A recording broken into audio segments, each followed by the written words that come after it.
¿Cómo están? Bienvenidos nuevamente a este su programa Opinión en Jaque. Seguimos con esta secuencia del estudio de Apocalipsis y ahora nos toca ver el tema sobre los 144.000 y la gran multitud que sale de la gran tribulación.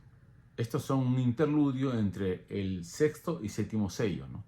Ya hemos notado que los 5 primeros sellos plantean el proceso de las señales antes de la segunda venida, siendo las más importantes la señal 1, o sea, donde sale el campeón o el héroe campeón o el rey héroe campeón que sale venciendo para vencer en un caballo blanco, luego de 3, en este caso señales antes del fin, muy conocidas como las guerras, pestes y hambrunas, y la persecución de la iglesia reflejado con las almas de los santos que están clamando debajo del altar del Señor. El énfasis está entonces en cuándo vas a hacer justicia de los moradores de la tierra por causa del asesinato de los profetas y de los testigos de Jesucristo.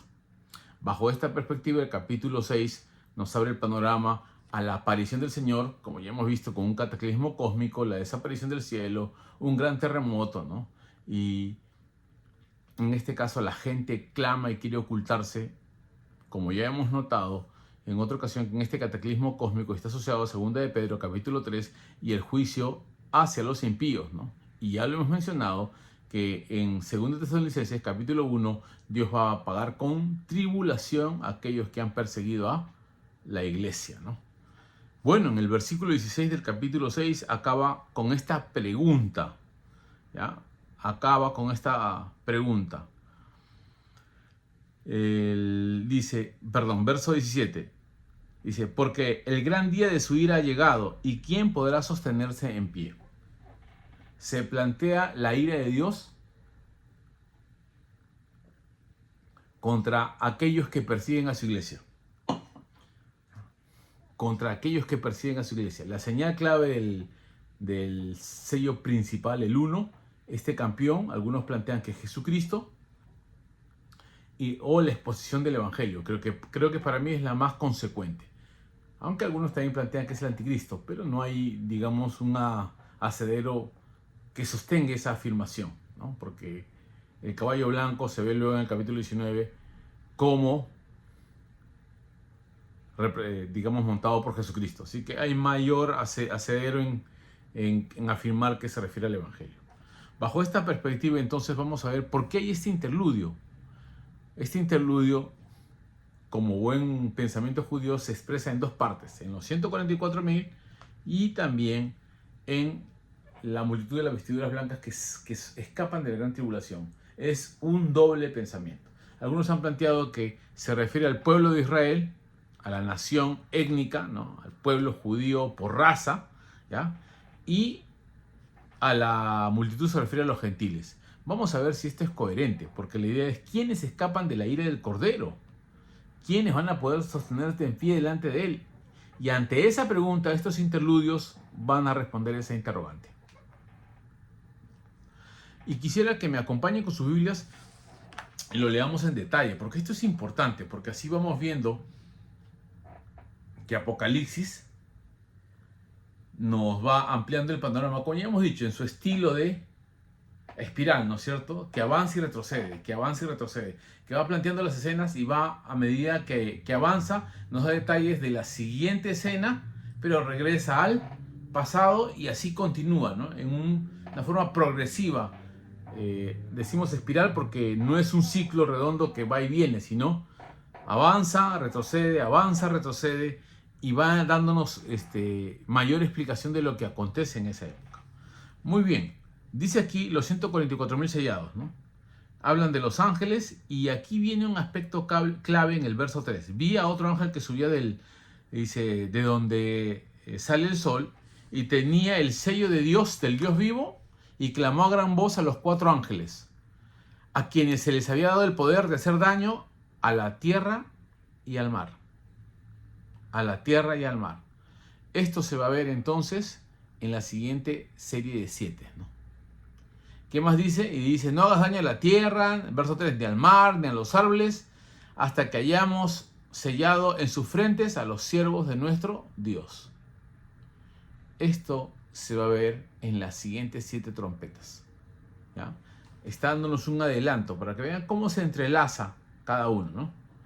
Muy bien, y luego empieza en el verso 4, y esto es importante en la lista. Vamos a ver si esta lista es simbólica, representando a la iglesia de 2 formas. ¿Quiénes huyen? Los que son sellados. ¿Quiénes huyen? Los que se han puesto vestiduras blancas. ¿Quiénes huyen en realidad? La iglesia, el único pueblo de Dios, como ya hemos explicado en Efesios capítulo 2.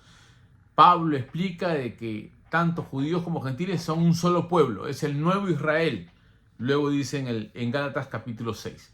Entonces, aquí nosotros tenemos que ver qué dice este pasaje y luego compararlo con los otros pasajes para ver si el pensamiento da espacio a considerar 2 pueblos distintos, el pueblo de Dios y la iglesia, el pueblo de Israel y la iglesia, propiamente dicha, o es una sola iglesia y se explica de 2 maneras cómo la iglesia va a ser librada de la ira del Cordero. Tenemos que tomar en cuenta estas normas hermenéuticas. Vamos a ver si es simbólico o literal.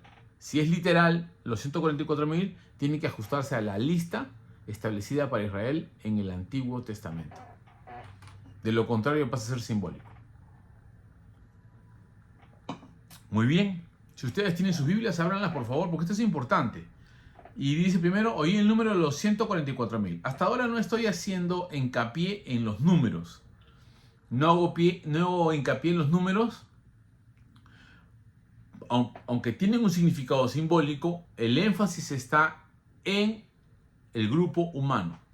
Una vez que vemos las listas, los números van a complementar el pensamiento principal. No son el eje del desarrollo del mensaje, sino son complementos del mensaje. Lo vamos a ver. Dice en el verso 5, de la tribu de Judá, empieza con Judá. Todos sabemos que Judá es el 4.º hijo, pero aquí vamos a seguir la secuencia y a respetar la secuencia del libro de Apocalipsis. Muy bien, voy a leerlo aquí. Me han dicho de que no estoy viendo la pantalla, ¿no? Y no se ve bien. Le agradezco los consejos de todos. Aquí está Judá, luego sigue Rubén.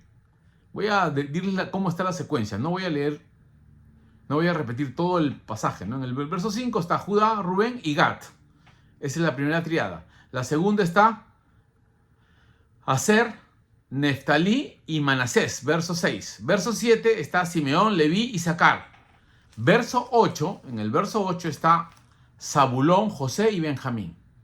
Muy bien. Primero quiero resaltar lo siguiente, que el orden establecido aquí por Juan no sigue el orden del Antiguo Testamento, porque Judá es el 4.º hijo, ¿no? Pero se explica de que posiblemente coloca a Judá primero porque de ahí viene el Salvador, ¿no? ¿Ya? Viene el Salvador. Eso lo dejamos, no voy a dar explicaciones extra pasajes del mismo Apocalipsis, ¿ya?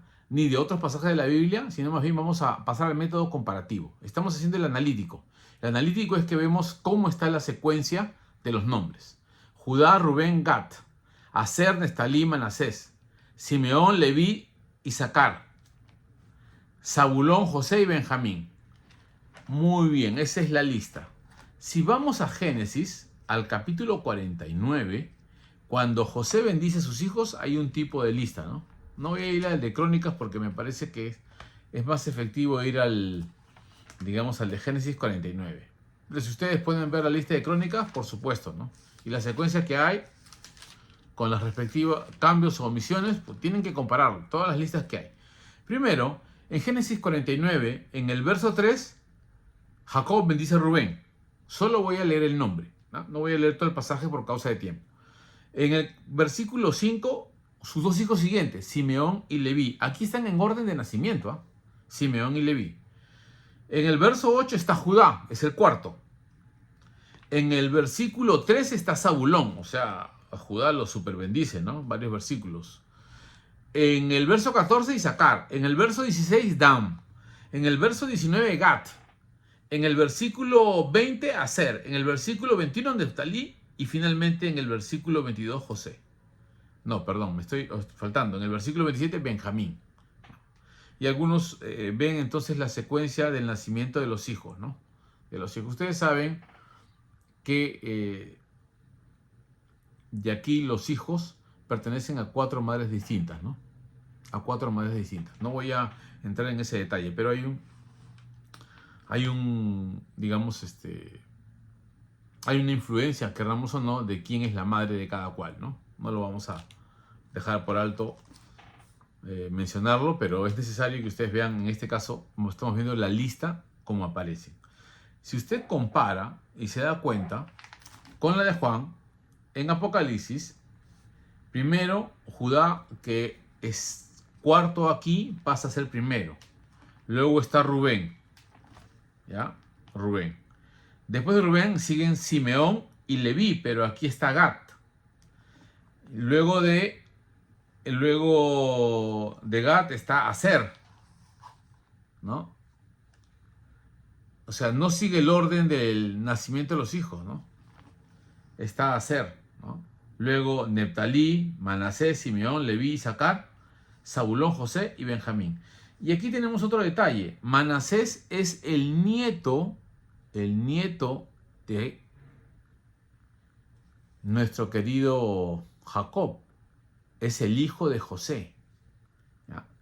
Y en la lista de números, este asunto cambia. ¿Por qué?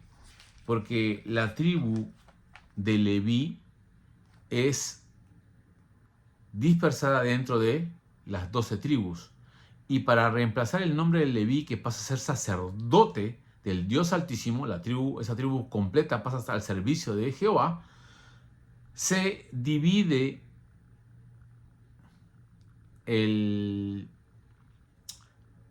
la tribu de José en la tribu de Efraín y Manasés. O sea, su primogénito y su hijo menor. Así. Su primogénito es Manasés, ¿ya? Y su segundo hijo es Efraín. Pero según la profecía, Efraín va a ser más preponderante que Manasés, ¿ya? Pero aquí no se respeta entonces el orden establecido en el libro de Números. Vamos a Números, para que ustedes lo comparen. Después, si quieren, lo comparan con Crónicas, ¿no? Porque en Crónicas no aparece Dan, ¿ya? Lo que aquí quiero ver que en estas diferentes secuencias de lista de los nombres de los hijos de de Jacob,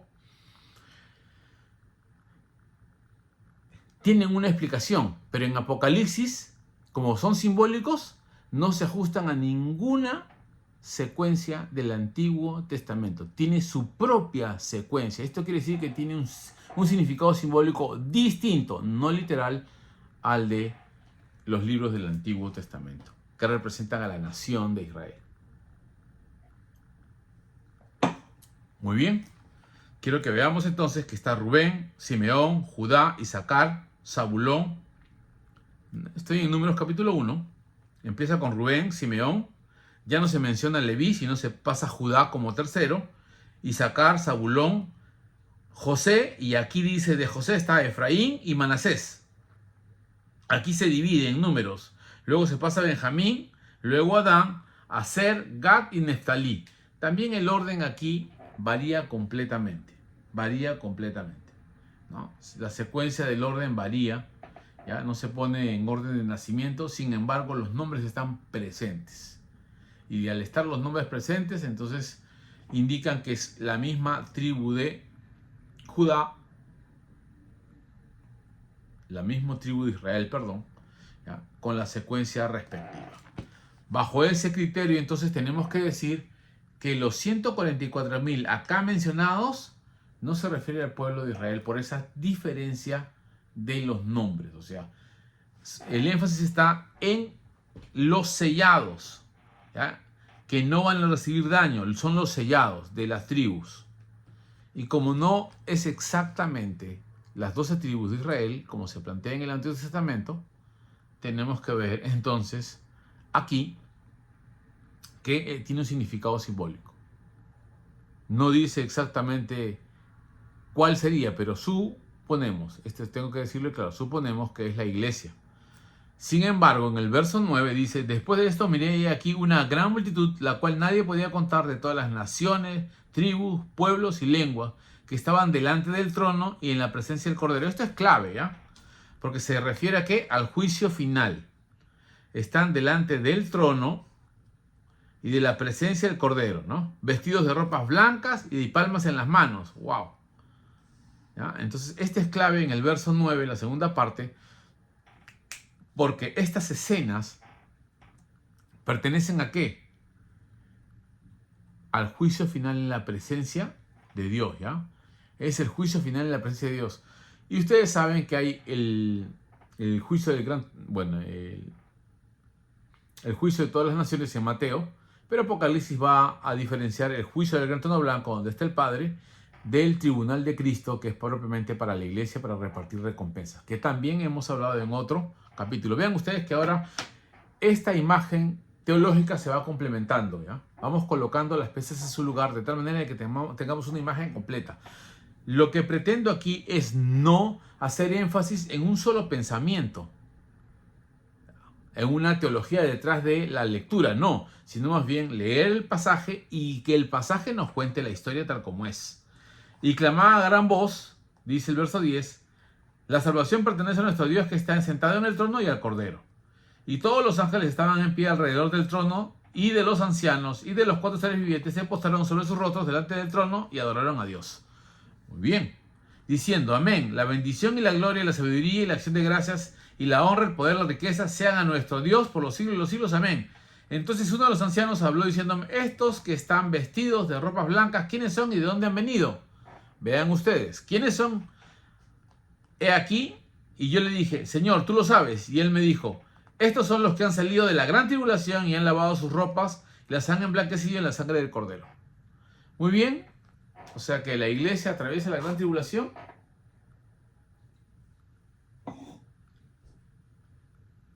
Algunos dicen, no sé de dónde sacan que este es el pueblo de Israel y esta es la iglesia. No está en el pasaje no lo divide.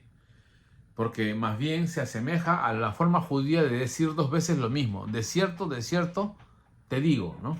Son 2 formas que se le llama pleonasmo, de contar una historia para darle énfasis. Igual hace Jesús en Mateo 24, ¿no?